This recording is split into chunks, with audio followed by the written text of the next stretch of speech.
The giant crystal dome of the Galaxy Council chamber sparkled with lights from 1,000 different worlds. Ambassador Wu Jin walked slowly across the polished floor, his black shoes making soft clicking sounds in the massive space above him. Alien beings floated, hovered, and perched on platforms designed for their strange bodies. Some had tentacles that moved like water, others had wings that buzzed constantly. A few looked like walking rocks with glowing ice. Wu Jin looked perfectly normal. Compared to all of them, he wore a simple black suit with a white shirt and blue tie.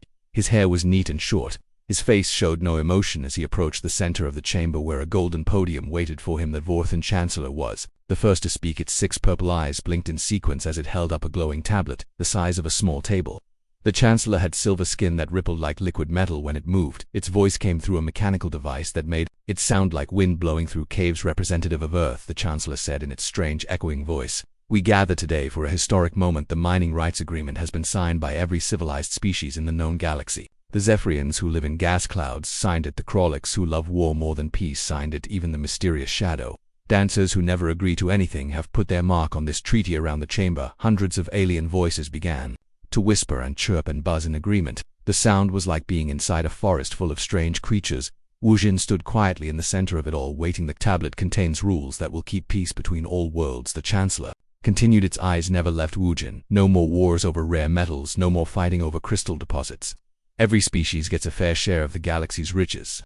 This treaty will prevent the mining conflicts that destroyed the Omega Sector 50. Years ago, the Chancellor extended the tablet toward Wu Jin with all 4 of its arms. The device glowed brighter as it got closer to the human. The writing on it shifted and changed, showing the same message in thousands of different languages, including perfect English. Wu Jin looked at the tablet. He read the first few lines, which talked about mining quotas and resource-sharing agreements. He saw the long list of alien signatures at the bottom. Each one was different. Some were symbols, some were claw marks, some were patterns of colored light. The tablet was heavy with the weight of galactic Lothan. Wu Jin did something that shocked every being in the chamber. He gently pushed the tablet back toward the Chancellor. We decline, he said in a voice so calm it seemed like he was talking about the weather. The chamber exploded with noise. Alien voices screeched and roared and whistled in panic. The Aquatic Federation representative, who lived in a water-filled bubble, began swimming in frantic circles. The water in its tank turned from blue to bright red. The small fuzzy creatures from the fluff worlds started making high-pitched squeaking sounds. 3 of the crystal beings from the inner rim actually cracked from stress. The Chancellor stared at Wu Jin with all 6 eyes wide open. But Wyatt stammered. This treaty ensures fairness for everyone. It prevents resource wars. It has taken us 20 years to write every single clause. Wu Jin smiled, that small, polite smile that diplomats learn in training. We prefer to handle our own mining operations. Thank you for the kind offer, though. Back on Earth, President So Young sat in her office watching the live broadcast on a huge screen. The office was simple and clean, with windows that looked out over the sprawling city below her. Assistant Taeho brought her a cup of coffee and sat down in the chair beside her desk. His young face showed worry as he watched the chaos on the screen. Madam President, he said, the aliens seemed very upset about this. Should we be concerned? Young took a sip of her coffee and smiled. They don't understand us yet, Taeho. They think we are being difficult or stubborn. They have no idea what humanity is really capable of. On the screen, the camera focused on Wu Jin as he turned and walked toward the exit. His steps were steady and sure. Security guards from a dozen different species scrambled to restore order in the chamber. Some aliens were already pulling up holographic computers frantically, trying to calculate how much mining territory Earth might claim without the treaty restrictions. The Granite Confederation representative, which looked like a walking mountain, started making grinding noises that shook the entire chamber. The mechanical translator struggled to keep up with all the different languages being spoken at once. Most of the translations came out as variations of "What are the humans thinking?" and "This is impossible." Wu Jin reached the chamber doors and paused. He turned back to look at the chaos behind him. The Chancellor was still holding the treaty tablet, its silver skin now turned dark gray with stress.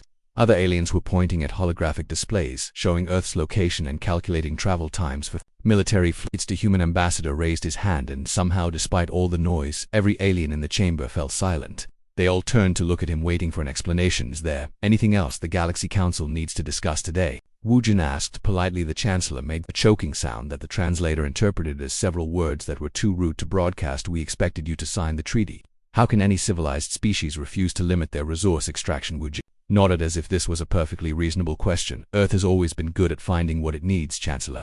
We have been mining and building and creating things for thousands of years before we ever met any of you. We think we will continue to do just fine. He walked through the doors, leaving behind a chamber full of terrified aliens. Back on Earth, President So Young turned off the broadcast and walked to her window. The city below was full of construction sites where new buildings reached toward the sky. In the distance, she could see the launch platforms where human ships departed for the stars.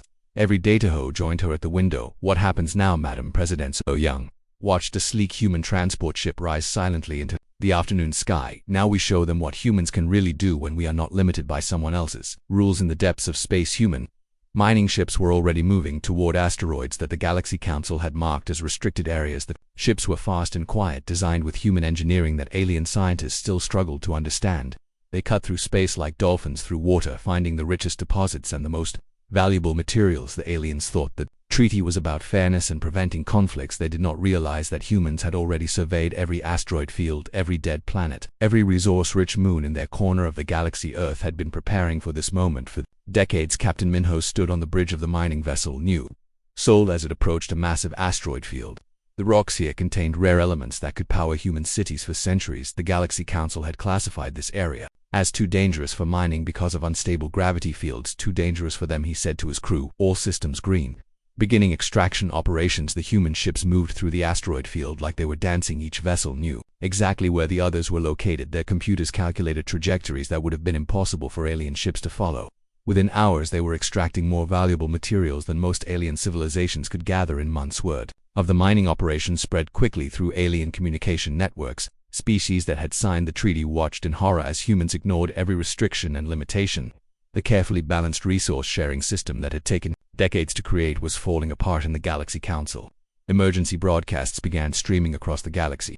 The Chancellor appeared on screens throughout alien space, its 6 eyes now completely black with stress. "Fellow beings," it announced, "the human species has rejected our most fundamental agreement. They are operating outside galactic law.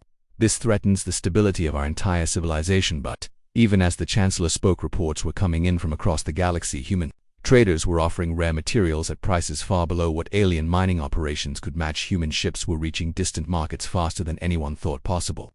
Human technology was advancing at a rate that made alien scientists nervous. The truth was becoming clear to the aliens. Humanity had not declined the treaty because they wanted to cause trouble.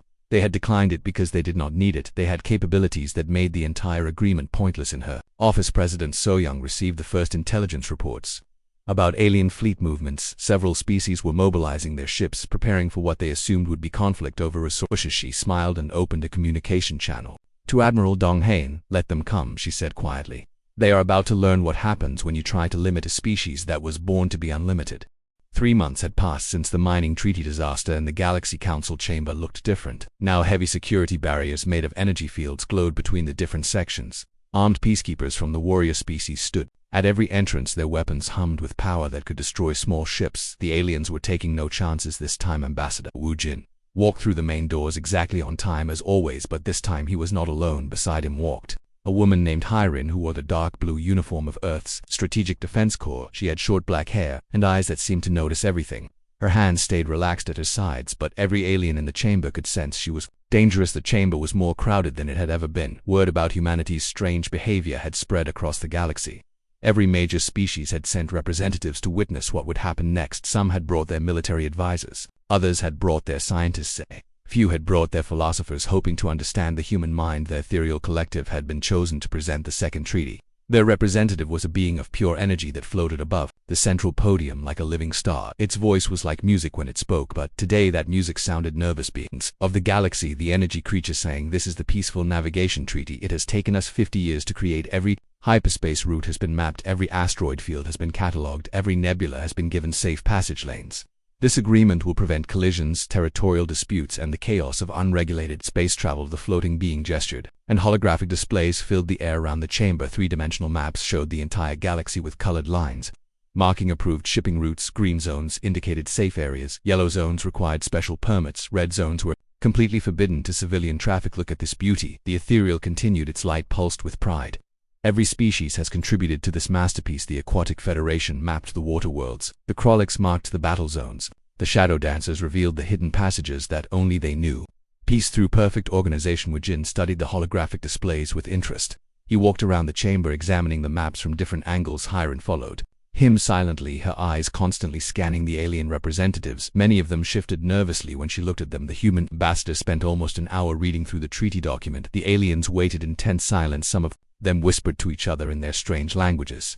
Others checked their weapons or adjusted their defensive shields. A few of the smaller species had already moved closer to the exits. Finally, Wu Jin looked up at the floating energy being. Thank you for all the hard work that went into this treaty. It is very detailed and well organized. The ethereal collective brightened, literally glowing with hope. Then you will sign it. We decline this treaty as well, Wu Jin said calmly. The reaction was even worse than the first time. The insectoid hive queen began clicking so rapidly that her translator device started smoking. The rock creatures from the Granite Confederation began grinding against each other so loudly that dust filled the air. Several of the gas-based life forms started swirling in panic, creating small tornadoes in their containment fields. You cannot decline this, shrieked the energy being without changing its musical voice into something like a siren. Without regulated shipping lanes, there will be disasters. Ships will crash into each other. Territorial wars will break out over trade routes. Chaos will consume the galaxy. Siren stepped forward for the first time. Her voice was quiet, but it carried clearly through. The chamber humans are excellent navigators. We have been sailing across dangerous waters and flying through difficult skies for thousands of years. We do not need predetermined paths. The chancellor of the Vorthan species, who had presented the first treaty, stood up on shaking legs. But the shipping lanes are scientifically calculated. They avoid gravitational anomalies, stellar radiation zones, and quantum storm regions. How can any species navigate safely without this guide? Shahiran smiled. A small, cold smile that made several aliens step backward. We go through the places you consider too dangerous back on Earth. Admiral Deng Hayan stood in the space command center, surrounded by holographic displays that showed the positions of every human ship in the galaxy. The room was filled with soft blue light from the computers and the quiet voices of navigation officers reporting successful missions. The admiral was a tall man with gray hair and steady hands that had never shaken even during the worst space battles. His uniform was simple and practical. Unlike the elaborate costumes worn by alien military leaders, he believed that effectiveness was more important than appearance, reported Captain Minho, who had recently returned from a successful mining operation. Our merchant ships are reaching the Andromeda trade stations 3 times faster than any alien vessels. They are using the direct route through the Maelstrom Nebula. The Maelstrom Nebula was a region of space that alien ships avoided completely. The swirling gases and electromagnetic storms made navigation nearly impossible for most species, but human ships cut through it like it was empty space. Their advanced sensors and quick reflexes turned the deadly nebula into a convenient shortcut. Deng Yan nodded approvingly. Let them keep their safe shipping lanes. We will take the roads they are too afraid to travel on. The display screens. Human ships moved through regions marked as forbidden by the Galaxy Council. They flew close to black holes, using the gravitational pull to increase their speed. They navigated through asteroid fields that alien computers said were impossible to cross. They found passages through quantum storms that had never been mapped. If human ships were not just faster than alien vessels, they were also more efficient. Each ship carried more cargo, used less fuel, and required smaller crews. The aliens had built their transportation system around safety and regulation. Humans had built theirs around capability and results. Captain Sujin commanded the cargo ship Busan Express as it approached the Zephyrian home system. Her ship was loaded with rare materials from the asteroid mining operations. The Zephyrians had been buying these materials from expensive alien suppliers for decades now. They could get them directly from Earth at half the price. The Zephyrian traffic controllers were confused when they saw her ship approaching from a direction that should have been impossible according to their charts. No vessel could reach their system from that vector without passing through 3 different checkpoint stations. Busan Express. This is Zephyrian control. Your flight path shows you came through the Crimson Wastes. That region is classified as impassable for all known ship types. Captain Sujin checked her navigation displayed. The Crimson Wastes were a region of space filled with radiation that could melt most alien ship hulls. Human ships had special shielding that made the radiation harmless. Control. This is Captain Sujin. The Crimson Wastes are only dangerous if you do not have proper protection.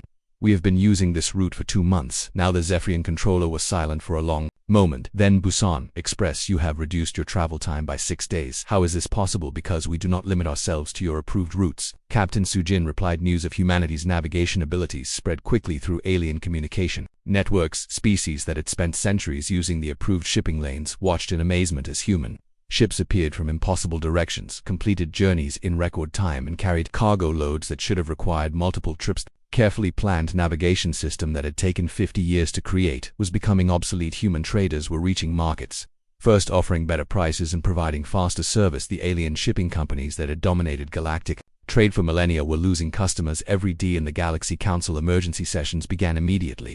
The ethereal collective dimmed with worry as it addressed the other species representatives. Humans are not following any of our established protocols. They are using routes that our computers say are impossible. Their ships are appearing in systems that should take weeks to reach them.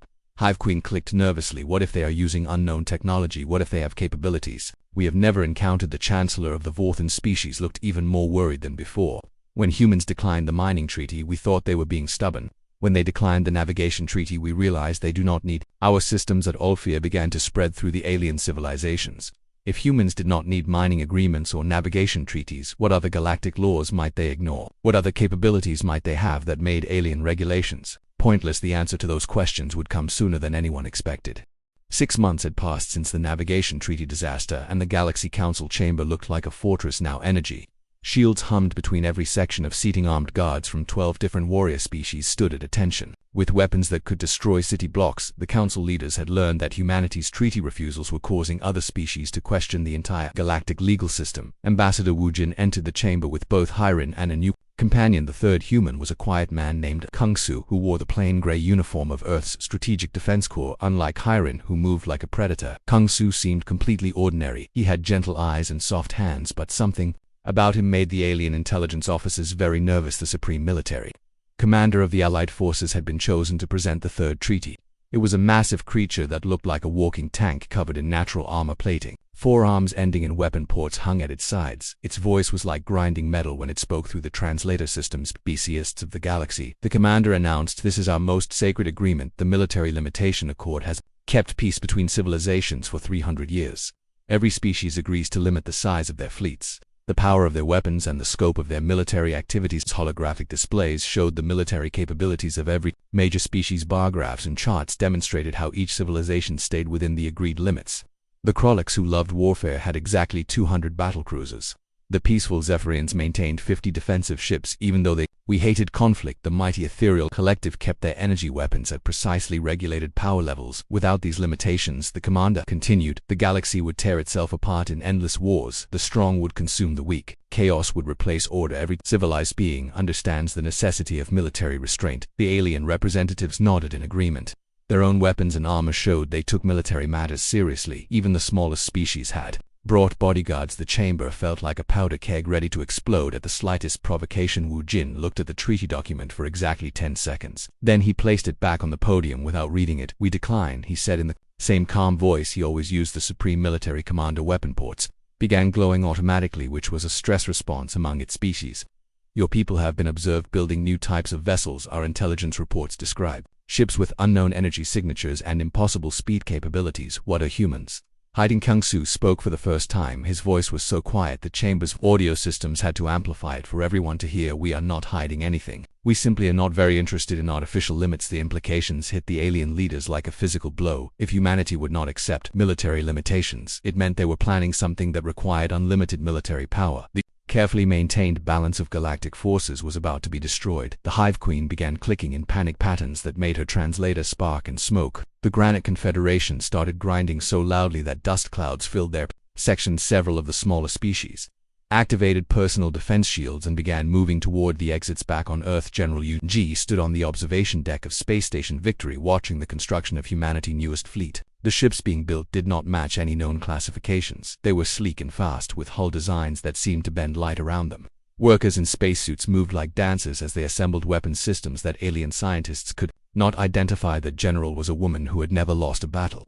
Her strategies were studied in military academies across Earth, but no alien intelligence service had ever successfully analyzed her methods. She believed that the best defense was the ability to project overwhelming force anywhere in the galaxy. Commander Giwu floated up to the observation deck using a personal flight pack. "The aliens have started mobilizing their combined fleets. Madam General, our scouts report battle groups forming near the galactic core. They appear to be preparing for large-scale military actions."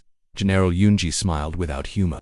"Good. Fear makes people think more clearly about their choices. Maybe now they will start asking the right questions instead of making foolish assumptions." The display screens around the space station showed human military installations across dozens of star systems. Unlike alien bases, which were heavily fortified and obvious, human facilities were often invisible until they were needed. Small asteroids that looked completely natural were actually weapons platforms. Seemingly empty space contained cloaked ships, ready for instant deployment. The alien military leaders had made a critical error in their intelligence gathering. They had looked for human bases that resembled their own.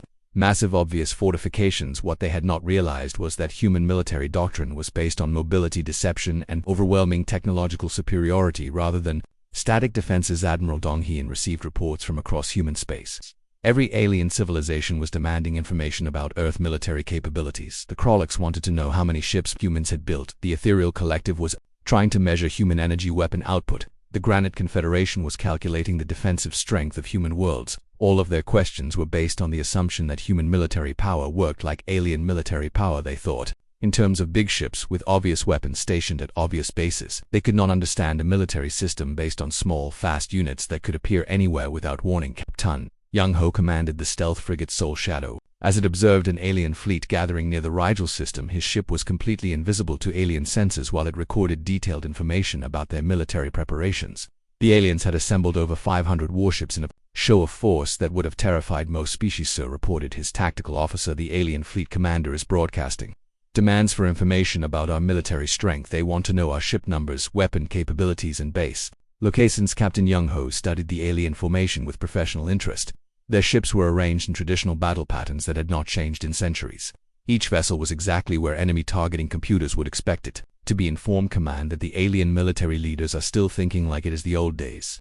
They have no idea what they are really dealing with. The message was relayed to Earth, where military planners were already developing response strategies. The aliens wanted to see human military power. They would get exactly what they asked for, but not in the way they expected. Nero Young Ji called a meeting of all human military commanders. The holographic conference room filled with officers from across human space. Each one had been chosen for their ability to think beyond traditional military concepts. Ladies and gentlemen, she began, the aliens are demanding a demonstration of our capabilities. They believe that forcing us to reveal our military strength will give them the advantage they need to maintain galactic control. Admiral Dong Heian leaned forward in his chair. What are your orders? General Lungi smiled, that cold smile that her enemies had learned to fear. Show them exactly what human military power looks like, but make sure they understand that what they see is only what we choose to reveal. Orders went out across human space. Within hours, ships began moving toward positions that would give the aliens exactly the demonstration they had demanded. But the real lesson would not be about human military strength.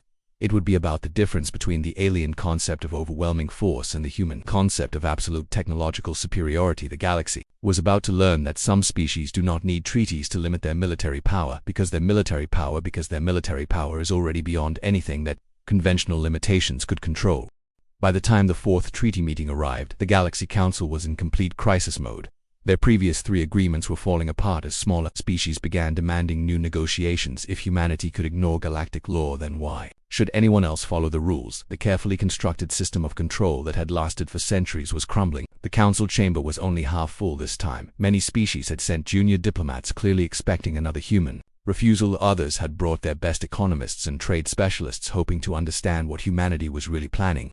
The mood was desperate rather than hopeful. Ambassador Wu Jin walked into the chamber alone, this time looking as calm and professional as always. His simple black suit seemed to mock the elaborate robes and ceremonial armor worn by the alien representatives. He took his place at the center podium and waited patiently for the proceedings to begin. The Merchant Prince of the Trade Federation had been chosen to present the Economic Cooperation Pact. Its body was literally made of precious metals that shifted and flowed like liquid gold when it moved. The prince represented the wealthiest civilizations in the galaxy, and its voice rang with the authority of unlimited financial power. Beings of all worlds, it announced.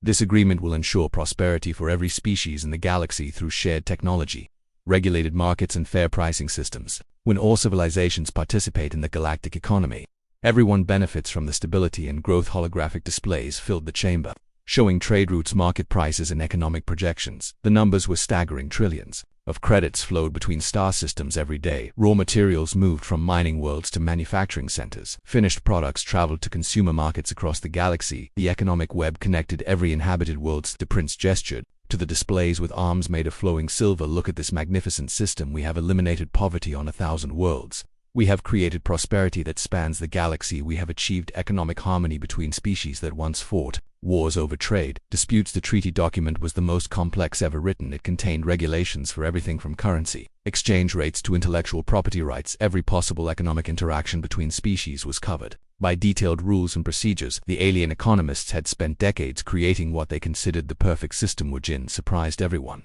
by actually reading the treaty carefully. He studied each section, asked clarifying questions, and even requested additional documentation. For 3 hours the aliens watched hopefully as humanity ambassador seemed to genuinely consider their economic proposal. Representatives from the wealthiest civilizations began to whisper among themselves about the profits that could be made from human participation. Earth had vast resources, advanced technology, and a growing population that could become valuable consumers and workers. Finally, Wu Jin stood up and looked directly at the Merchant Prince. We declined this treaty as well. The prince's golden face actually cracked with stress lines appearing in the metal like breaks in a perfect mirror, but why it demanded we offered your species preferential trade status, access to technologies that humans have not yet discovered, market opportunities that would make Earth wealthy beyond imagination.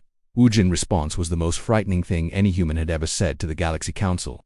We already have everything we need. The economic implications of that statement hit the alien leaders like a shockwave. If humanity did not need galactic trade, then the entire economic system was built on a false foundation. The carefully regulated markets that had created prosperity for centuries could collapse overnight. Back on Earth, Dr. Subin was presenting her quarterly economic report to the Global Economic Council. The massive conference room was filled with holographic charts and graphs showing trade relationships, resource flows, and production capabilities from across human space. Ladies and gentlemen, she announced, as of this month, Earth and its colonies have achieved complete economic self-sufficiency. We no longer require imports of any kind from alien civilizations. Our manufacturing capabilities, resource extraction, and technological development have reached the point where we can sustain ourselves indefinitely. Room fell silent as the implications sank in. Chairman Young Su finally spoke. What about exports? Surely we still benefit from selling our products to alien markets. Da Subin smiled and brought up new displays showing human trade figures. Sir, our production efficiency has become so advanced that we are underselling alien products in their own markets. 3 major alien corporations have filed for bankruptcy protection this month alone. Our goods are cheaper, better, and more reliable than anything produced by galactic industry. The charts showed the devastating impact of human competition on alien economies. Human mining ships extracted resources faster and cheaper than any alien operation. Human factories produced goods with quality levels that alien consumers preferred. Human technology companies were releasing innovations that made alien products obsolete. Commander Taman, who represented the Colonial Defense Forces, raised his hand. Dr. Subin, what about rare materials that only exist on alien worlds? Surely we still need to trade for some resources. The economist shook her head. Our deep space exploration teams have located deposits of every strategic material within human territory. We have found alternatives for anything we cannot mine directly. Our scientists have developed synthetic processes that eliminate our dependence on alien suppliers. She brought up a map showing human territory compared to the rest of the galaxy. Human space was a small fraction of the galactic total, but it contained everything needed to support human civilization indefinitely. The aliens had assumed that no single species could achieve complete economic independence. They had been wrong. President Soyoung watched the presentation from her office through a secure video link. Her assistant, Taeho, sat beside her taking notes on the economic data. The numbers were even better than the government had hoped. Madam President, Taeho said, the aliens must be terrified. Their entire economic system is based on interdependence and controlled scarcity. If humans can be completely self-sufficient, then their model of galactic civilization is obsolete. Soyoung nodded. The aliens created their economic treaties to maintain control over resources and markets. They never imagined that a species could develop beyond the need for their system entirely. We're already coming in from across the galaxy about the alien response to human economic independence. The Trade Federation was holding emergency meetings.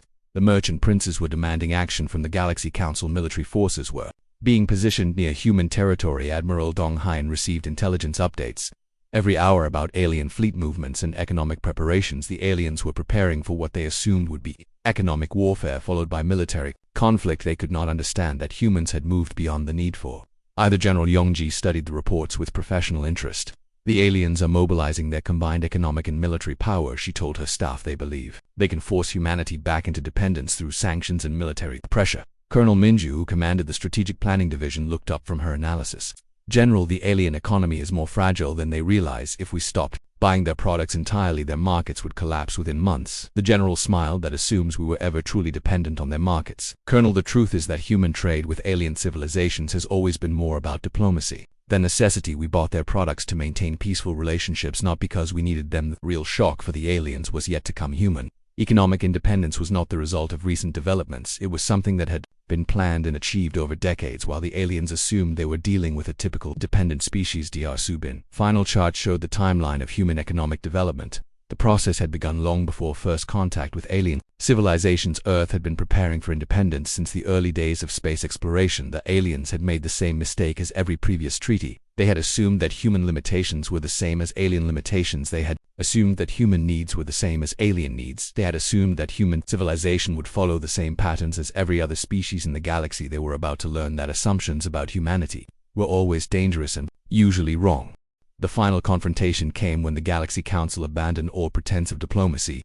The emergency session had been called with a simple ultimatum. Humanity would accept the Supreme Governance Treaty or face the combined military and economic might of every species in the galaxy, the treaty would essentially make Earth a subject world under galactic authority. The council chamber was packed beyond capacity. Representatives from every known civilization had come to witness what they expected to be humanity's final submission or complete destruction. Military commanders stood beside diplomats. Trade officials shared space with intelligence agents. The air itself seemed to vibrate with tension and barely contained violence. Ambassador Wood entered the chamber for what everyone assumed would be the last time. But he was not alone. Behind him walked President So-Young herself, accompanied by Admiral Donghai and General Yun-Ji, Dr. Subin, and a dozen other humans that the aliens did not recognize. The newcomers carried themselves with quiet confidence that made the alien representatives nervous. The Galaxy Council Supreme Chancellor had been elected specifically to handle what they called the human crisis. It was a composite being, made from representatives of 12 different species, speaking with a voice that combined all their languages into something that sounded like a storm. This is not a negotiation, the Chancellor announced. Its voice echoed through the chamber with the authority of absolute power. This is your final opportunity to join galactic civilization peacefully.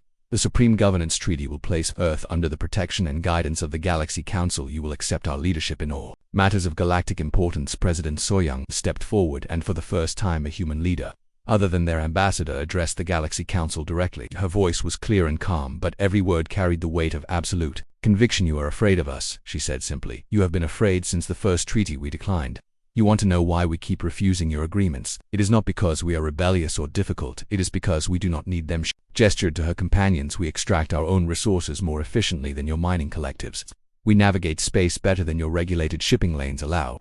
We have built an economy that does not require participation in your markets. And our military, she paused, looking around the chamber. Our military exists to protect one thing, our freedom to make our own choices. The Supreme Chancellor voice cracked with desperate authority. You cannot stand alone against the combined power of the entire galaxy. Every species that has ever tried to resist galactic law has been brought into compliance. Your world is small, your territory is limited, your resources are finite. Admiral Donghyun spoke for the first time. His voice carried the certainty of someone who had never lost a battle. We are not standing against you, we are standing apart from you. There is a difference. President So-Young walked to the center of the chamber, where she could address every alien representative directly. Here is what will happen. We will continue to trade with any species that wants to trade fairly. We will share scientific knowledge with any civilization that shares theirs in return. We will defend any world that asks for our help against genuine threats. She looked directly at each major species representative. But we will not surrender our independence, limit our capabilities, or accept restrictions on our growth, just to make you feel more comfortable about your own limitations. The Chancellor made one final attempt at intimidation. The combined fleets of the galaxy are already in position around your territory. Our economic sanctions will isolate your worlds completely. Your refusal to accept guidance will result in the complete destruction of human civilization. General Yun-Ji stepped forward with that cold smile that had terrified enemies across human space. Please proceed with your demonstration, Chancellor. We are very interested to see what you consider overwhelming force. The alien military commanders activated their tactical displays, showing the positions of over 10,000 warships surrounding human territory. The fleet was the largest ever assembled, representing the combined military might of hundreds of civilizations. Each ship was armed with weapons that could destroy planets. Admiral Donghae studied the alien fleet positions with professional interest. Impressive, he said to the Chancellor. Your ships are exactly where our tactical computers predicted they would be. President So-Young raised her hand and made a simple gesture. Suddenly the chamber filled with new holographic displays, showing human ships that had been invisible to alien sensors. The stealth vessels appeared throughout the alien fleet formation, not as enemies but as observers. Alien warship was being watched by human vessels that had been there for hours without being detected. The demonstration was not about superior numbers or bigger weapons. It was about technological capabilities that made traditional military thinking obsolete. The aliens have been preparing for a war that we have no intention of fighting, President So-Young said calmly. Our ships have been monitoring your fleet since they began assembling. We know the position, capabilities, and weaknesses of every vessel you have deployed. Dar Subin activated her own displays, showing economic data. Your economic sanctions cannot affect a civilization that has already achieved complete self-sufficiency. Your military threats cannot intimidate a species that has moved beyond your understanding of warfare. She looked at the merchant prince, whose golden face had turned dark with fear. 3 months ago, our economists calculated that cutting all trade with alien civilizations would actually improve human economic efficiency by 12%. You need us far more than we need youth.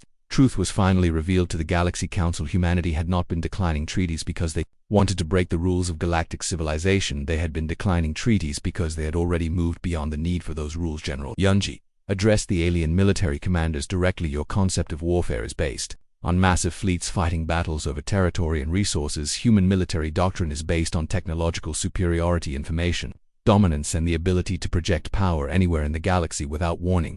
She gestured to the displays, showing human stealth ships. We do not build large fleets because we do not need them. We do not fight territorial battles because we do not think in terms of fixed borders. We do not compete for resources because we have learned to find everything we need. President Soyoung made her final statement to the Galaxy Council.